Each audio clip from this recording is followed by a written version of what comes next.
There we go. Perfect. Okay. Hello. Good morning. Good afternoon for those in other places. My name is Mario DePillis.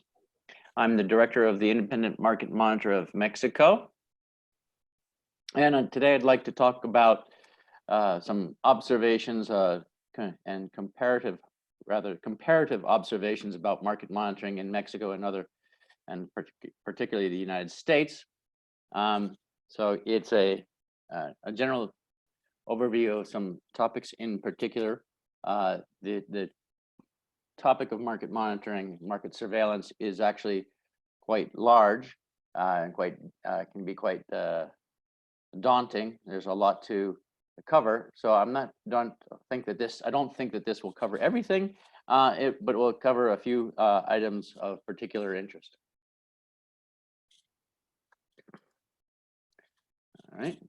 So begin with some comments on the Mexican market background and particular legal context. In Mexico, as in many countries in Latin America and other countries with similar legal backgrounds, the authority in charge of competition is not the same as the Energy Regulatory Commission or the Energy Regulatory Agency. So in Mexico, the authority in charge of competition on the right-hand side here is the Economic Competition Commission, or COFECE. And they address things like collusion, abuse of market power, non-competitive market conditions. So things that are generally the concept. What is it? Speaking in Spanish here. Generally the duty or area of jurisdiction of antitrust authorities, and so the independent market monitor might observe non-competitive market conditions or an abuse of market power. It reports that to the Energy Regulatory Commission, who then reports that to the Economic Competition Commission.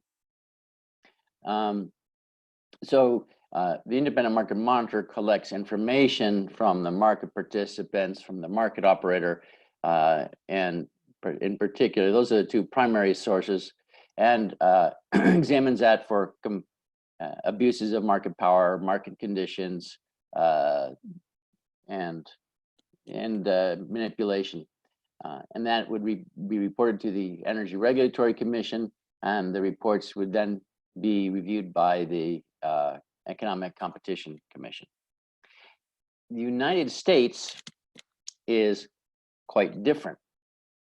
And this is because the Federal Energy Regulatory Commission has a great deal of competition authority. The competition authority includes reviewing possible mergers of electricity utilities, and it reviews anti-competitive behavior, manipulation, collusion, and reviews the results of the market to make sure they are quote unquote just and reasonable. Now, where did this come from? Right. So I wanted to lay this out so that people understand how different it is. It's because there is a long legal precedent, it began a long time ago with a case called Hope City, in which the regulator, the courts said that a regulatory commission could not force a utility to provide its services below cost. So the court at that time said that the utility is entitled to just and reasonable rates. And there was a long period of defining what that means. And in the last 20 years or so, that has been interpreted as being equivalent to what you would see in a competitive market. So that and enabling legislation has given the Federal Energy Regulatory Commission quite a bit of authority in the area of competition. The independent market monitor collects information as it does in other countries, and it makes its reports and makes its recommendations and passes that to the Federal Energy Regulatory Commission. The independent market monitor also reports some of that information to the market operators via annual reports, and actually with the market operators, it passes confidential information to the relevant market operator and receives confidential information, and it has discussions about competition and bidding behavior. But then with market participants, it primarily collects information and publishes reports that they then can review. But in terms of reporting authority and who controls the market monitor, it's split between the Federal Energy Regulatory Commission and whoever the market monitor has a contract with, because in the US, the independent market monitor has a contract generally with the market operator. So the point of this is to say the market monitor is much closer to making observations about collusion, manipulation, and anti-competitive behavior, closer to the authority that will make decisions on sanctions than it would be in other countries. So it provides a slightly different role than in other countries. And that's primarily because of the authority that the Federal Energy Regulatory Commission has and how close the independent market monitor is to the Federal Energy Regulatory Commission. I may call that the FERC, F-E-R-C.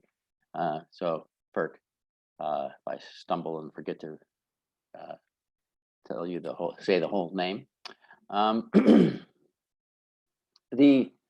And then I wanted to mention, as part of this, another separate example of the difference is the market monitor discretion in the United States.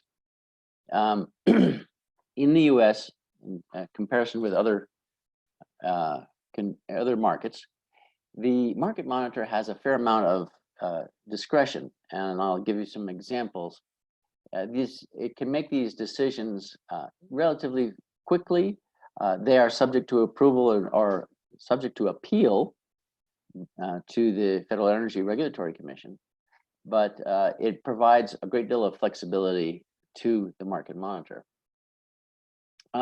First example here is the ability of the market monitor to review a market participant cost. And when the market participant says, I have a cost that's higher than what you have registered, and I'd like to include it in my offer for tomorrow or for next week. The internal market monitor can then, an internal or independent market monitor can make that decision and decide to approve it or reject it. And then the offers in the market reflect that adjusted cost. Here, this language, the tariff language here is saying internal market monitor because it refers to the market monitor in New England, but the internal market monitor there is a market monitor and independent market monitor. Terms are synonymous here. The second is correcting errors in mitigation. The market monitor, if it sees a error in the mitigation, can correct that error and does not have to go through the Federal Energy Regulatory Commission. It is applied through the settlement process as if it were a billing error. So there's no role of the Regulatory Commission, no filing has to be made. It's relatively seamless and quick. And hopefully that doesn't happen very often. Then the third example is determining what is the operating cost or marginal cost of a generator. In New England, the prescription is relatively general, and it says the market monitor will evaluate cost information provided and compares with other information available to the market monitor. So if the market monitor wants to know what the heat rate of a unit is, it can compare it with what the participant has provided with known heat rates of other similar units and make a decision and apply it. And in terms of the formula for determining marginal cost, the formula does not specify which fuel index is going to be used. It's going to be Platts. Platts is a publisher of market information. This particular publisher, Platts Market Provider of Information, index number XYZ, and for published on this date, and etc. It doesn't specify that. It doesn't specify exactly what the transportation cost is. And this general formulation, it says there has to be a transportation cost, has to be a fuel index, but it doesn't specify how that's done, exactly how that's done. And it doesn't have to be approved by a regulatory commission. That's useful for the market monitor and for the operator in conditions where transportation costs change suddenly. The fuel index changes because a generator uses one fuel index rather than another, purchases from one pipeline rather than another pipeline, which is possible in some cases. Transportation costs may change in the winter because it's more difficult to transport the fuel. And these types of temporary changes can be implemented quite quickly. Mario, I have a question here from one of the listeners. He says, for a regulated environment like India, there is a system operator which only looks into operations. The ERC takes responsibility for market monitoring. For any anti-competitive manipulation, what would the role of the market monitor be in such a scenario? Okay, if there's only, so the ERC is Energy Regulatory Commission, I assume. Yeah. And then there's the market operator. Mm-hmm. And then the question is, where will the market operator reside? Mm-hmm. And I'll address this some more. And the question is, it's a decision. The market operator, it may be at an arm's length contract with the market operator, or it may be a contract with the Energy Regulatory Commission, or it may actually be they may actually form be employees of one or the other. So there's several, and we're about to get into just what those options are, some of those options. And so I'll address that in the next few slides. So this is a question when we're setting that up to say, who should it report to? Who should the internal market monitor report to, and how should it operate? One of the questions that arises is this ancient Roman phrase, quis custodiet ipsos custodes, if I I have my Latin pronunciation is correct. Translation is who watches the watchman. So who is watching the market monitor? Who makes sure the market monitor does its job correctly? And I won't go there. That was a problem in ancient Rome with something called the Praetorian Guard, which was supposed to guard the emperor, but ended up actually controlling the emperor and in a few cases killing the the emperor. And so it was a well-known problem, and it continues to be a problem in many economic environments.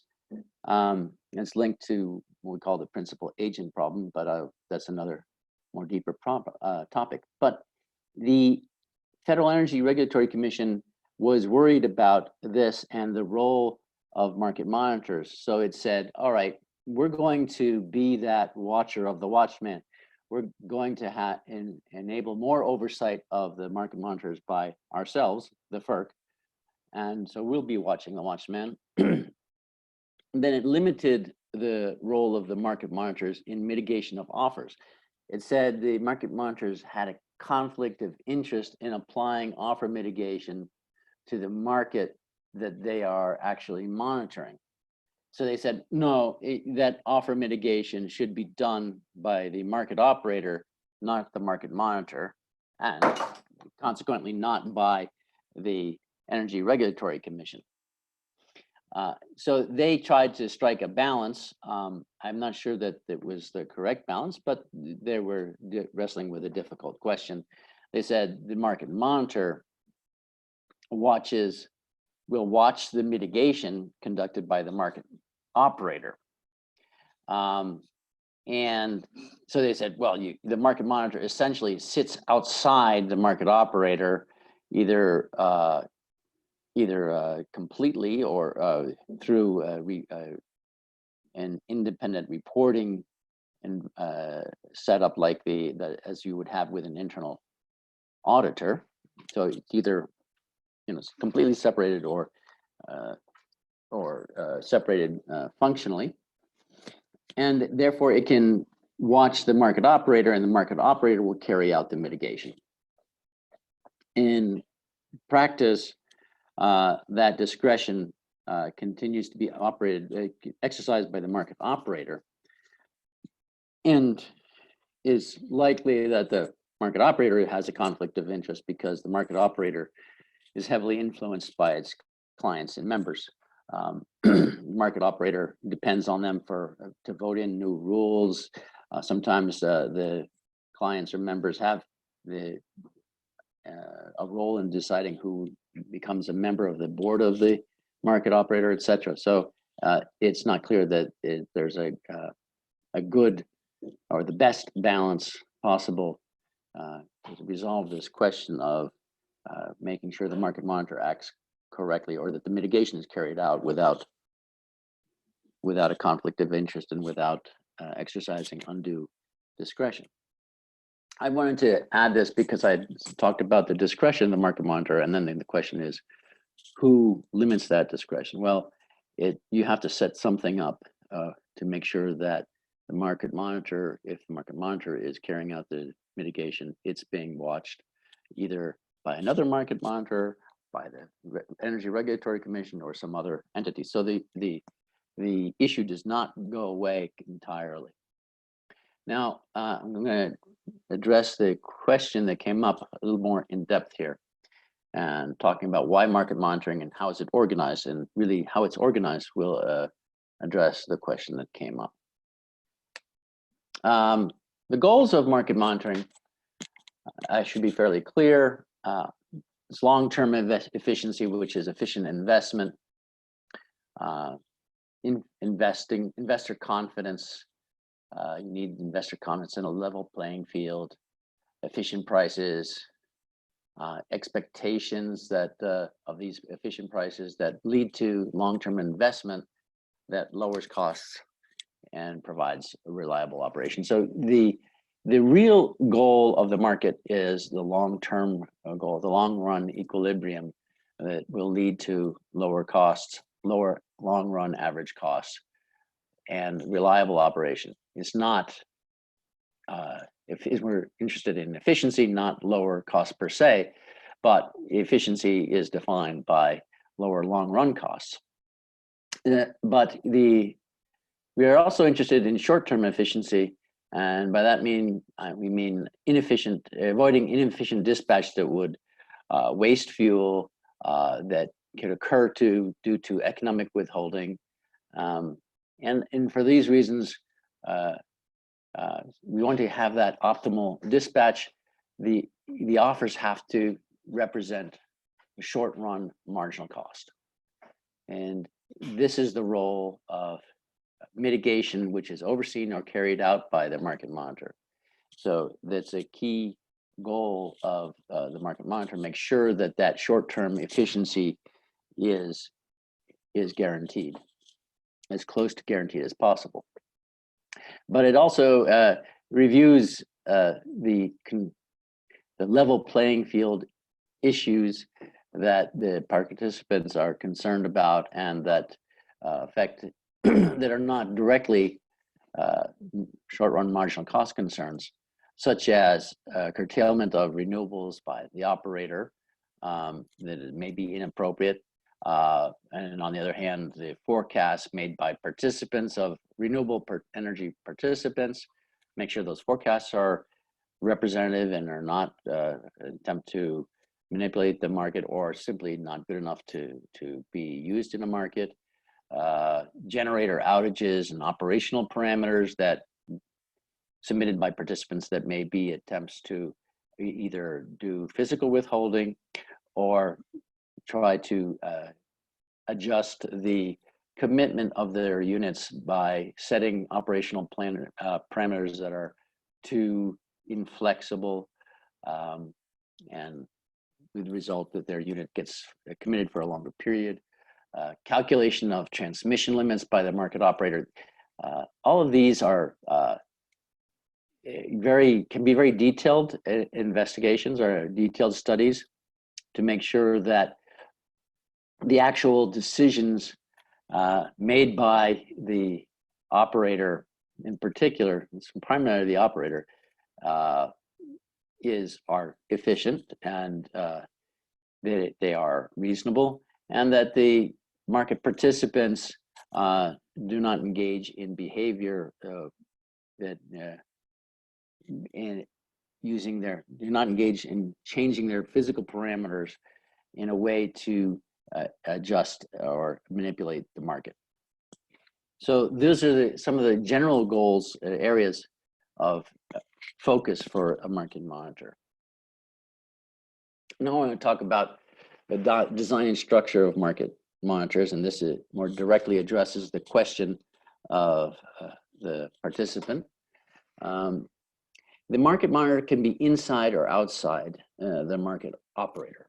And so if it's inside the market operator, it behaves similar to an internal auditor. It reports to the CEO and board of directors, but also, should mention here, it also reports in the US, it also reports to the Federal Energy Regulatory Commission.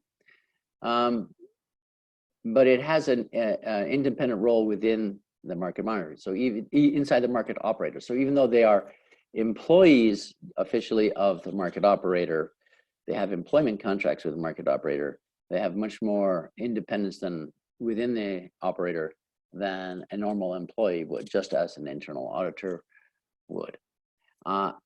They can also be outside the market operator. And this is becoming a preferred method in the United States, I think, or a very common one, and that is, it's outside the market operator. It has a contract that is awarded through a tender, and it's a long-term contract of 3 to 4 years. In ERCOT, which is Texas, it's 4 years. The contract is with the market operator, generally speaking, and then it's financed through often financed through a special tax on the market participants. In Mexico, there's a long-term contract of 3 years, but it's not with the market operator, it's with the Energy Regulatory Commission. So it's a contract relationship, not a employee relationship with the commission. So it's outside the market operator and is, has a contractual relationship with the regulatory commission. Then there's the hybrid solution, which is worth mentioning because it's both, and this happens in New England and in New York. There's two market monitors who split the duties. One is inside the market operator and one is outside the market operator. It is actually, so one has a contract, it's outside, and one has the other is formed of employees, that's on the inside. And that allows the outside market monitor to review what the inside market monitor does, and that adds another level of review, or answers that question of who watches the watchman with a little more precision. So it adds an additional watchman essentially, and that's it seems to work okay. Then there's the market monitor who is inside the regulatory agency, actual employees financed by the government. That's one model. And then there's the model that is such as in Mexico, where it's a contract that reports to the government agency and is not, well, can be part of the government if it's employees, not a part of the government if it's a contract. So it really comes down, one of the key issues here for those setting up a market monitor is whether or not to have a contractual relationship with the market monitor, or an employee relationship. And both models exist. I will mention that in Texas, the decision was made early on to go with a contract, in part because government agency couldn't afford the type of salaries and specialization that the market monitor needed. So there was a decision that the private entity would better be able to carry out the market monitor function. Then there's the additional form of market monitoring, which is the hiring of an outside surveillance committee, committee of consulting experts, usually professors or senior consultants, people known in the electric industry. And that surveillance committee doesn't meet every day, it meets maybe once a month, and reviews results and requests information from the market operator, and issues reports occasionally. They'll know, in general, those are special reports, not annual reports. And so the reporting function is limited. And so that sort of committee can be given many different types of responsibilities, many different levels of using that type of committee structure. But those are people who do not have a employee relationship, and generally it's not their primary form of income. So they have an additional level of independence. Examples. Inside the market operator, we have the Southwest Power Pool, California ISO, ISO New England, New York ISO. Those are areas where the market monitors, there is a market monitor that has an employment relationship with the market operator. And then there's external market monitor, or a contract relationship at PJM, Texas, New England, New York, Midwest ISO, and Mexico. So you see New England and New York are in both camps because they both have two market monitors. Then there's there was an issue of independence from the market operator that I'm not addressing directly here. I think other webinars will address it. In particular, PJM had an issue with independence where the market operator restricted the independence, and it led to the separation of the market monitor, and the market monitor moved from being inside the market operator to external to the market monitor and having a contract.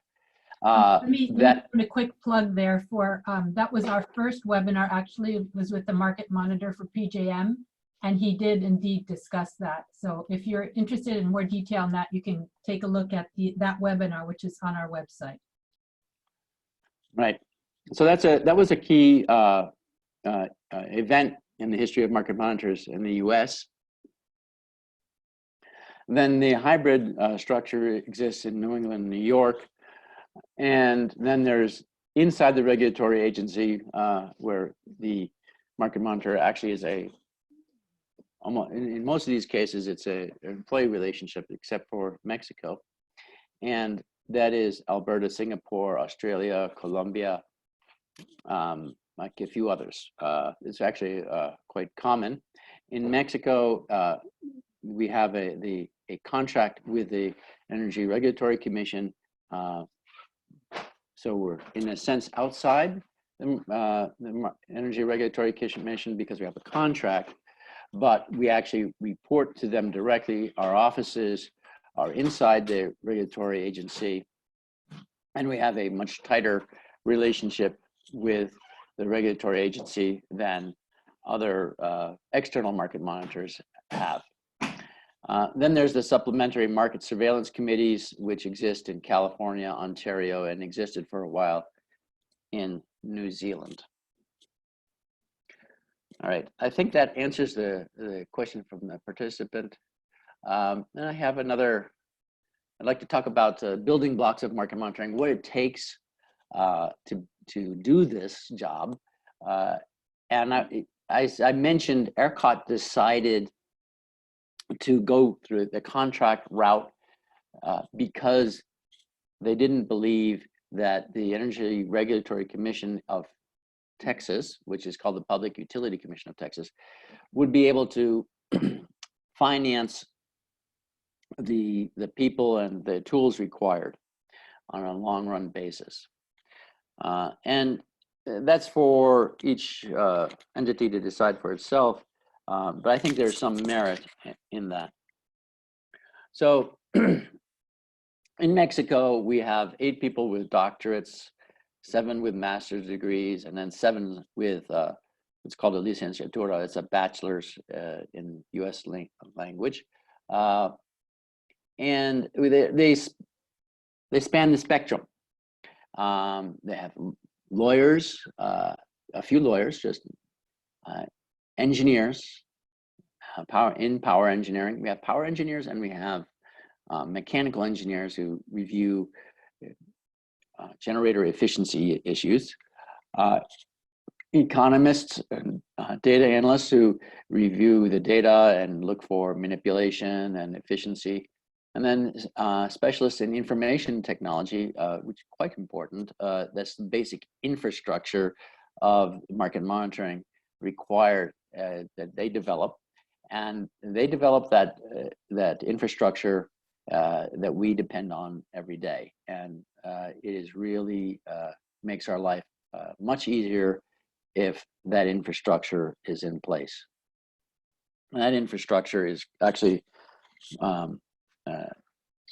not highly visible in most discussions of market monitoring, but I will tell you that it makes all the difference in the world. Sorry, Mario, I have a question. I just saw that refers more to the earlier section. Okay. Is there any opportunity for market participants to challenge the decision of the market monitor, or is its decision final and binding? Oh, okay. I'll go back to the discretion issue, the slide. Let me back up there just briefly. Sorry about that. No, that's fine. That's exactly, and actually this discretion is subject to appeal. So suppose that you're in New England during the winter and the natural gas prices are changing because there's a winter storm and it's down to -10 degrees Celsius, and the natural gas prices are 10, 12 times higher than normal. Well, the supplier calls up, this generator calls up and says, look, I can't buy gas at the price that you have registered. The gas supplier is telling me it's 50% more than what you're saying. And the market monitor says, no, I don't believe you. You can't provide any evidence. I'm going to go with the index that I have, my standard methodology. And the market participant still has the obligation to go out and buy the fuel. It goes out and buys the fuel, and then says, okay, I disagree with your decision. I lost money on that. I'm going to go and appeal to the Federal Energy Regulatory Commission, and it appeals the decision of the market monitor to the Energy Regulatory Commission. The Energy Regulatory Commission then issues a decision, and the market operator makes a refund so that the market participant does not have to absorb that cost, absorb that excess cost. So and lose money. So it's that is the type of procedure that would happen. The issue there is the Energy Regulatory Commission cannot act as fast as the market monitor can.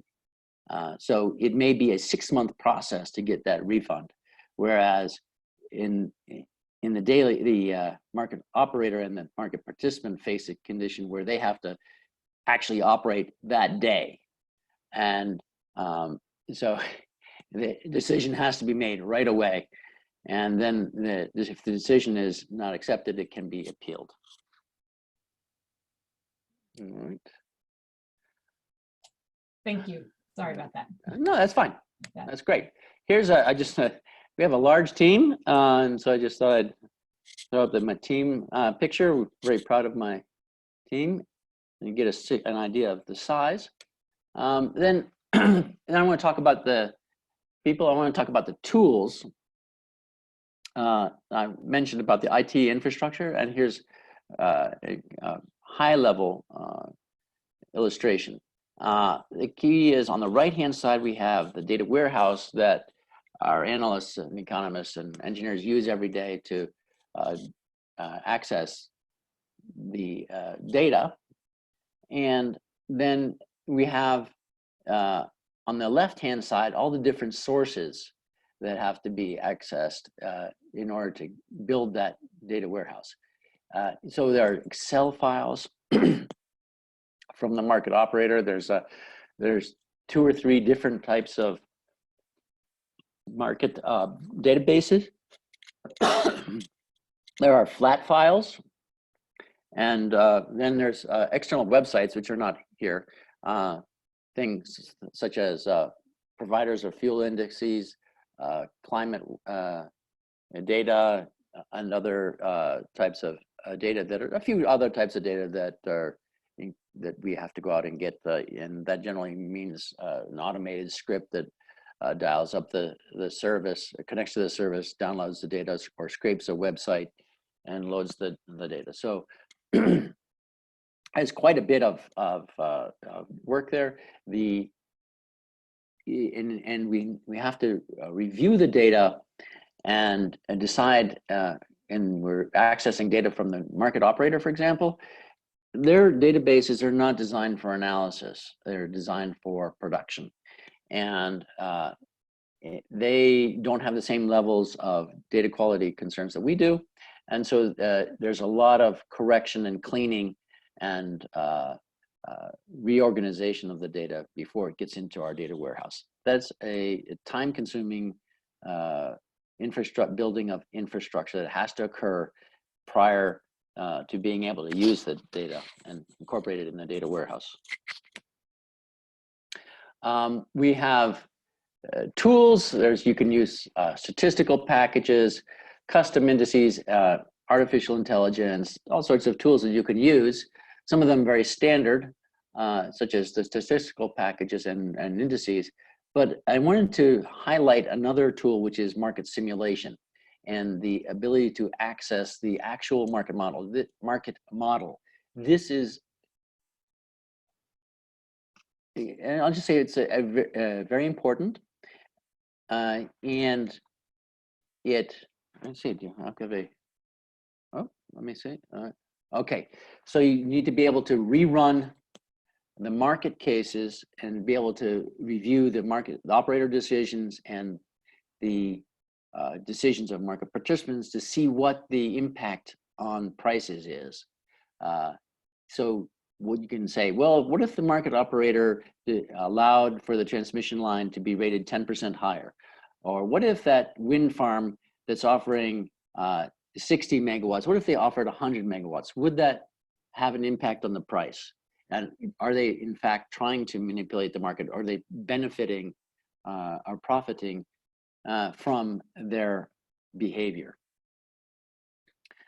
So that market simulation really means access to the actual market model, not a model created by an outside vendor that is different, that results in different prices and quantities than the market model, because it's the market model that forms the basis for settlements. So that's what's the most important. And also, that market simulation allows the market monitor to say, look, I've made these decisions, prevented this level of manipulation, or corrected this, and that's the cost savings that I have for this year that justify my activities. That's perhaps a subtle point, not something everybody would want to mention, but I think it's important that the market monitor have the ability to do that, not simply say, my decisions are enable efficiency, but for the market monitor to be able to say, look, I actually have provided the market with this level of savings or efficiency, and I can quantify it to some extent. That's very important for the ongoing existence of the market monitor and justification at a general level. Communication, I want to talk now about communication, prevention, and daily activities. This is the last section. It is a little bit longer, but I'll try to get through it. I know we're running a little bit short on time. Don't worry too much about the time, since we're dealing with the questions as they come up. You know, if we have a little bit less time for questions at the end, I don't think that's a problem. Okay.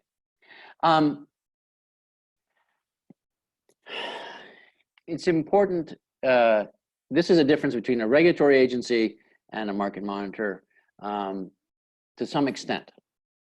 The market monitor has the ability, and the market operator have the ability to act ex ante versus ex post. And that has great benefits for the market.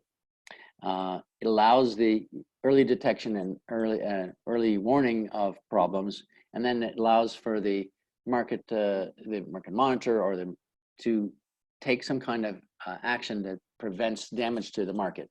One of the key differences between the electricity market and other markets is the amount of damage that can be done in a short period of time. So say in New England, the prices could go from $50 in 1 hour to $200 to $500 to $1,000 and more within a few hours.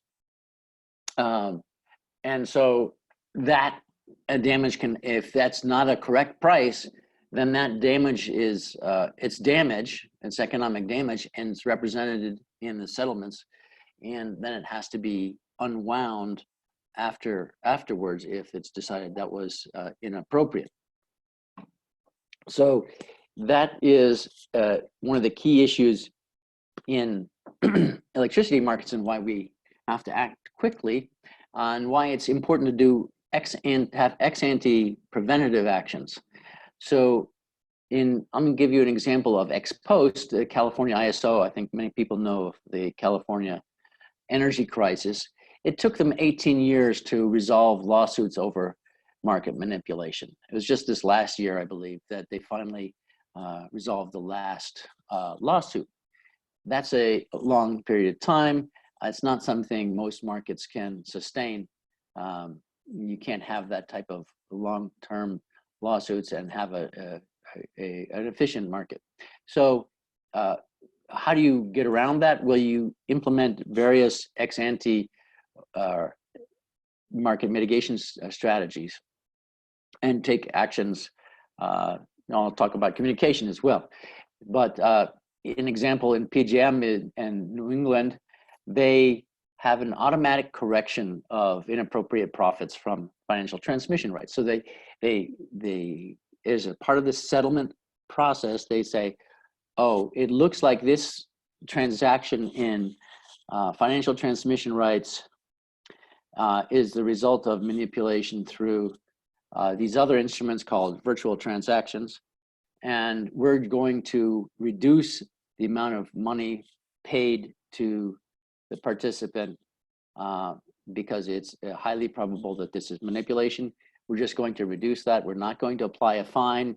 We're not going to engage in a lawsuit. We just reduce the amount of profits. And it's all done through settlements. There's no legal prosecution, no involvement of regulatory agencies unless it's appealed. And it acts very quickly. And other operators that don't have that, they would have to identify that inappropriate profit and then open an investigation and engage in a legal process that could take months or years. So that's avoided in the approach used by PJM in New England. And that's all part of the mitigation process. I have a question here. Sorry, Mario. Yeah. I'm going back just a teeny bit. I have a question that says, who pays for the market monitor? Well, I think. You touched on that briefly in one case, yeah.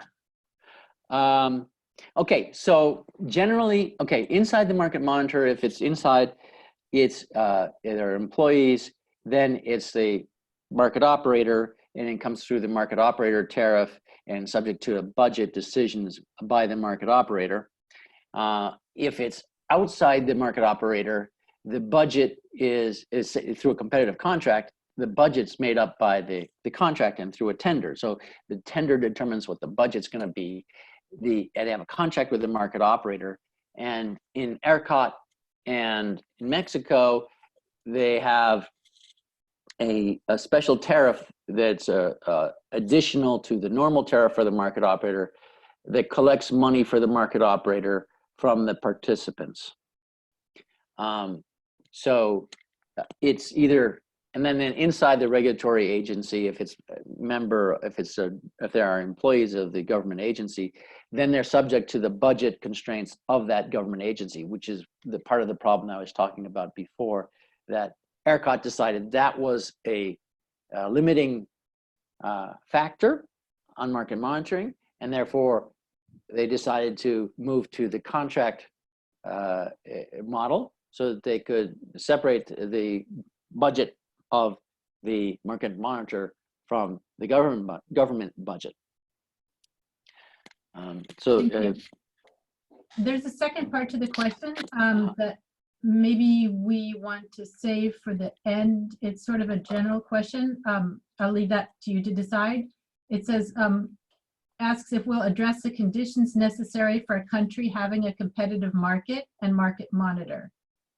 So that's a very big general question. And as the person asking the question says, it could be a webinar in and of itself. But if you have, I don't know if you're going to address that in the rest of your presentation, or maybe we can touch on it briefly at the end.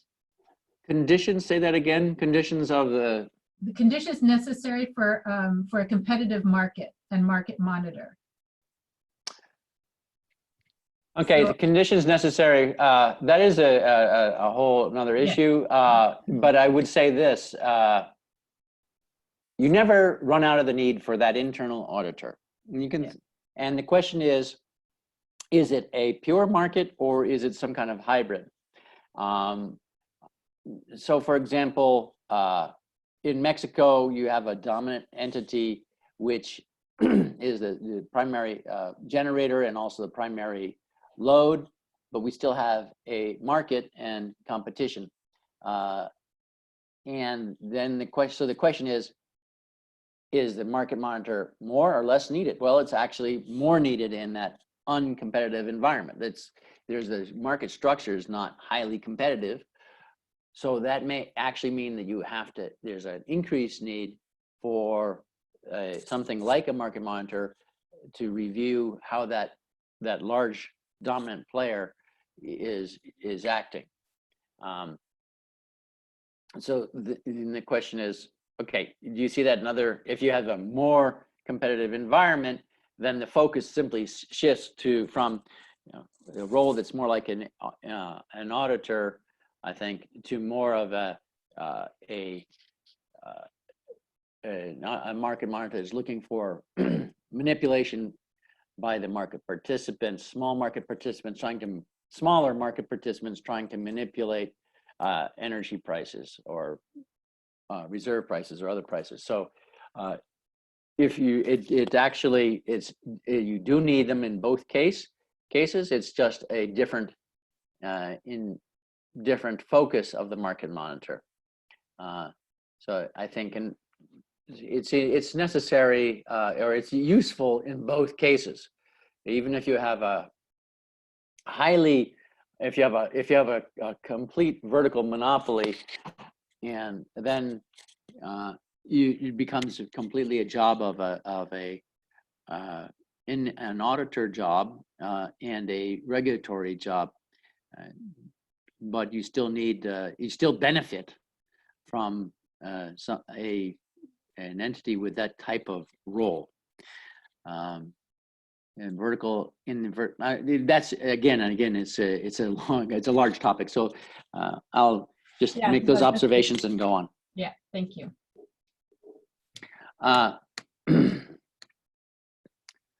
Okay, I wanted to move to I mentioned that the U.S. markets all have some kind of automatic or ex-ante energy offer mitigation. That's to prevent those prices from spiking unnecessarily, because then you have to unwinding that damage takes a very long time, and the damage already occurs, and then you have to unwind it. It becomes an additional effort.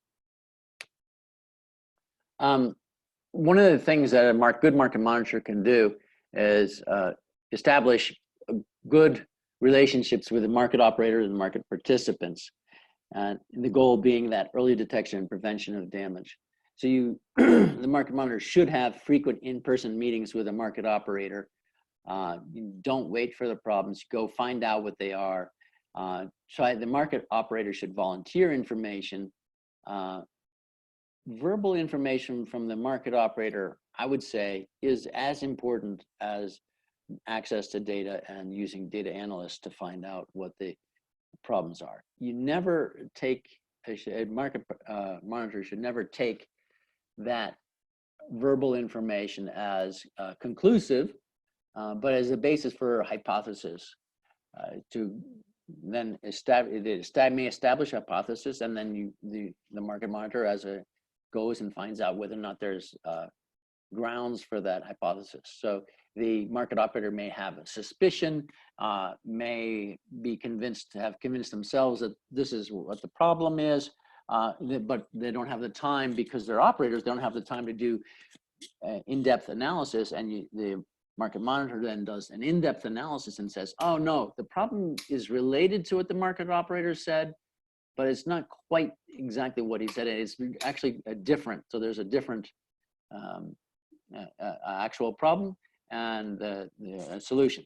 So when I began inside a market operator, in my career inside a market operator, And it became clear to me, talking to the operators in the control room, they would often have a very good idea of what was going on, but they would often be off target by a little bit or a lot, but they would give me the hypothesis I needed to go and find out what the problem was.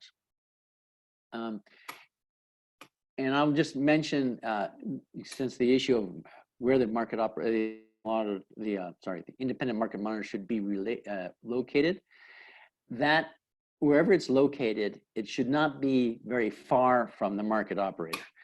And that level of in-person meetings with informal communication of information is very important. So you can't be 1,000 miles from or 1,000 kilometers from the market operator and meet once a month and do a good job.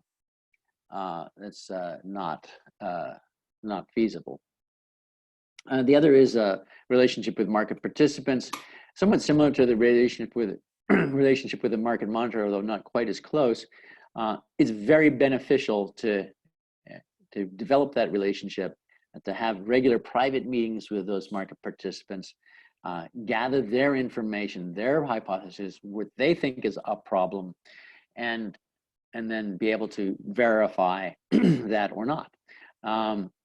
So that's actually not as common. I don't think it's as common in the U.S.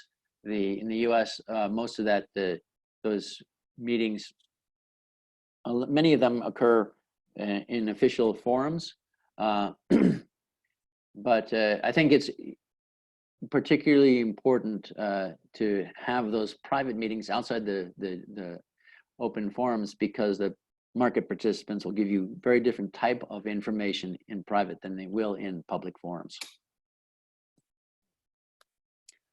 And then I wanted to mention ex-ante mitigation, what called, I mentioned automatic mitigation in the US. And what happens in I'll mention here with this. Okay, I'm going to talk about the automatic mitigation in the US in just a second. But the ex-ante mitigation in cost-based markets of Latin America is, and these are various examples, Chile, Peru, Colombia, Mexico. Basically, the markets are based on offers that are limited to a fuel cost plus a threshold. In Mexico, that's a 10% threshold. So the offers are evaluated, and prior to use in commitment and dispatch, they're corrected if necessary. That is, reduced or mitigated. There's no evaluation of market power or impact necessary. All it's done is the market operator software reviews the offer, compares it with an estimate of the cost based on fuel, and corrects it or reduces it if it's necessary. The advantage is that it's very simple. It prevents economic withholding before that economic withholding can do damage to the market. And it's useful especially in smaller markets where your market power is likely to be pervasive. Disadvantages that I've discovered either through talks with people in Peru, Colombia, Chile, and here in Mexico is that your fuel prices it may be difficult to get good fuel prices. In the other countries, they often use contract prices because they don't have a good measure of a market price, and those contract prices could be based on out of market contracts or inefficient contracts, and they may not represent a competitive acquisition of fuel. In fact, you might get a generator signing a contract for expensive contract for fuel, knowing that it can actually pass that contract cost on to the to the public through dispatch and generation, and then some private deal is made between the generator and the fuel provider. So that's something that would be a manipulation. So that's an issue. So in Mexico, we don't use contract prices. We use price indices that represent what we think are competitive prices. Contract prices are definitely a second best solution. In all of these countries, I think a big problem becomes hydro opportunity costs and how to price hydro in a market. And if you're going to do it by formula, then it becomes a very involved problem. So it's a disadvantage. In the US, they have automatic mitigation, just as in a similar fashion to what these other countries are doing. But in general, they follow what's called the structure conduct performance paradigm before applying the mitigation. So they, first of all, evaluate whether or not the market participant has market power. If not, then no mitigation happens. They evaluate whether or not the conduct violates a threshold. That is it above, is it more than 10% above short run marginal cost, or 25%, whatever the threshold is, and says, if it is, okay, then mitigation is possible. If not, then no mitigation is necessary. And finally, several, not all, but several of the markets use an impact test. As they say, all right, can you do a simple simulation to see if the offer that it's a high offer, it violates the predefined thresholds, would it actually raise the clearing price above a predefined an acceptable level? And if yes, then mitigation happens. So mitigation only happens in that type of market only if it fails all three of those tests. So it has to be a supplier that has market power. It has the offer has to exceed a predefined threshold, and you have to show that it has impact on the energy clearing price. If all three occur, then you mitigate. If one of those tests fails, then you do not mitigate. And so that the actual application of those three tests varies among the US in the markets. Not all use the impact test. Finally, I wanted to take a couple of slides to talk about reporting and daily activities. There's only 2 slides here, I believe, so we should finish quickly. Regular reports. In Mexico, we have daily reports, monthly reports, quarterly, semi-annual, and annual. At the current time, only the daily and the annual reports are public, but it's a key function of the monitor. We also do special reports and internal consulting on outages, abnormal prices, operator decisions, etc.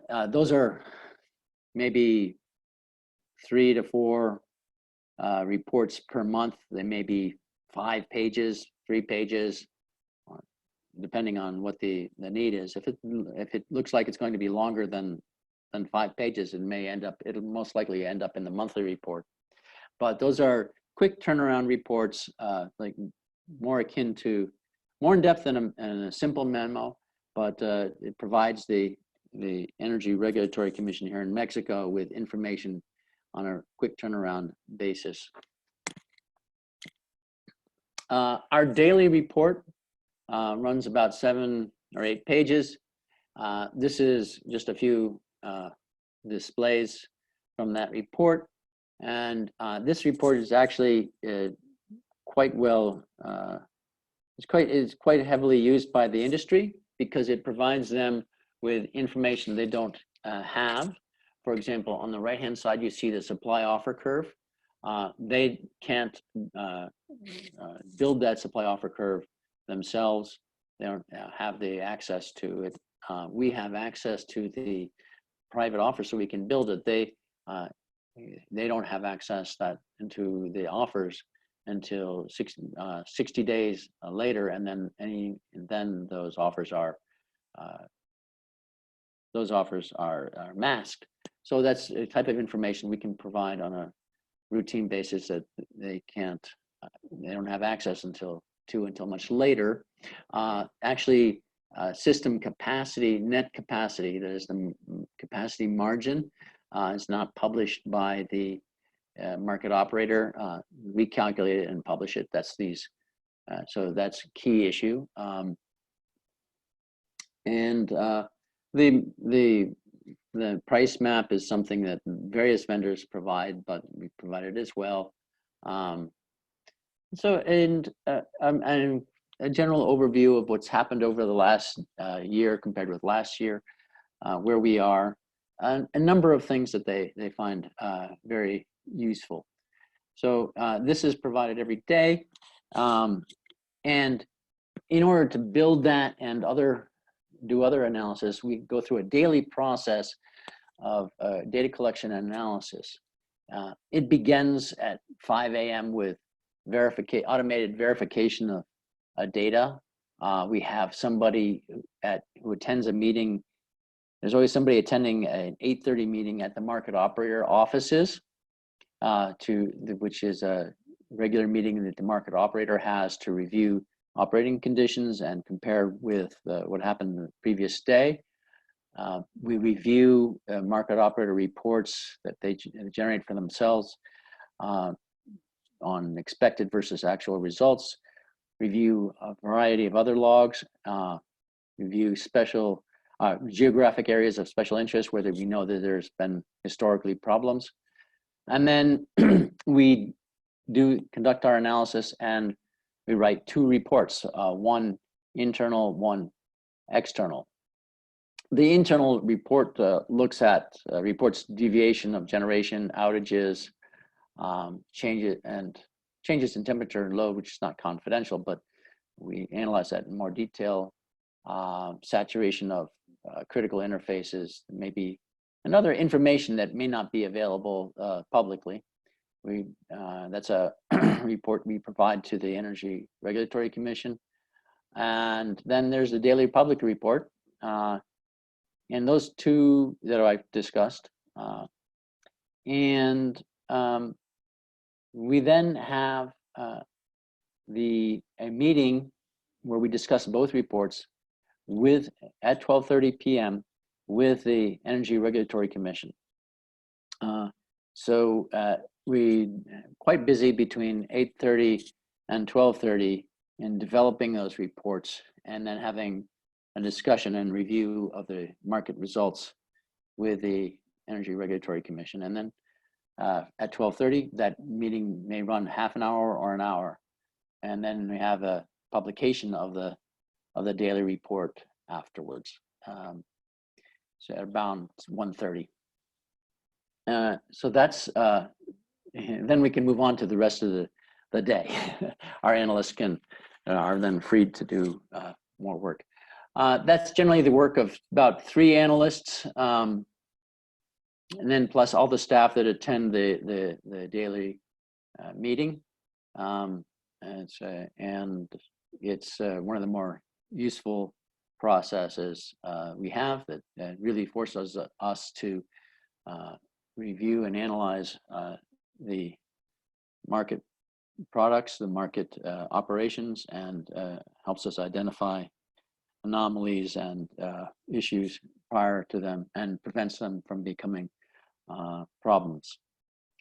So that's it. Is there any additional questions? I know we're about 5 minutes over time.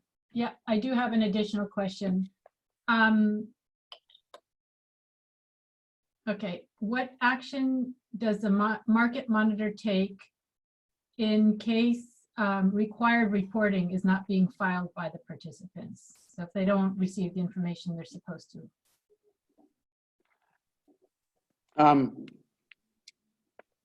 The market monitor in Mexico, well, none of the market monitors that I'm aware of actually have the authority to impose sanctions. That authority is limited generally to the Regulatory Commission. So what we would do is we would send if we ask for data, the market participant does not supply the data, we then would, after talking with them and still get no progress, we would file a report with the Energy Regulatory Commission. And it would be up to the Energy Regulatory Commission to pursue the a compliance proceeding. That is, it would pursue either a penalty or decide that the information was not necessary for the market monitor. So it basically comes down to the Energy Regulatory Commission being the only entity that has authority for enforcement. And I think that's is generally true, that the enforcement is an authority of the Energy Regulatory Commission in each country. The market operator actually has some ability to impose direct or indirect penalties, but those are they're closer to, more akin to traffic tickets. And in failure to provide information would be more serious than a simple traffic ticket. Thank you. I have one more question. Are past reports archived and available to the public, either at the regulatory website or on your website? They're on the Energy Regulatory Commission website. Mm-hmm. And all the daily reports and the annual reports are there. All in Spanish, right? I'm afraid so. Yes. I think I saw one of your annual reports. Yeah. Okay. Well, if there's no other questions, are you finished, or do you have another slide? Sorry. My last slide is questions. Okay, awesome. That's what I thought. I just wanted to make sure before I cut you off. All Okay. Right. Well, if there are no further questions, I would like to thank Dr. DePillis very much for his presentation. It will be posted onto our website, and you all should have received a copy of his presentation. I believe that will also be on the website. If you can't find it, don't hesitate to write me. We will be continuing with these webinars. The next one will be with Eric Hildebrandt of CAISO, California ISO, which will be interesting. That'll be the first time we're doing an internal market monitor. And after that, we plan to do more Latin America and Europe. And also I would like to do Australia and New Zealand and Canada as well. There's some interesting cases there. And we're also working on a handbook that should be coming out sometime in February, if all goes well, with sort of general overview of how the market monitor works and some suggestions and best practice case studies. Thank you so much for attending today, and I hope you participate in future webinars. Thank you. Thank you.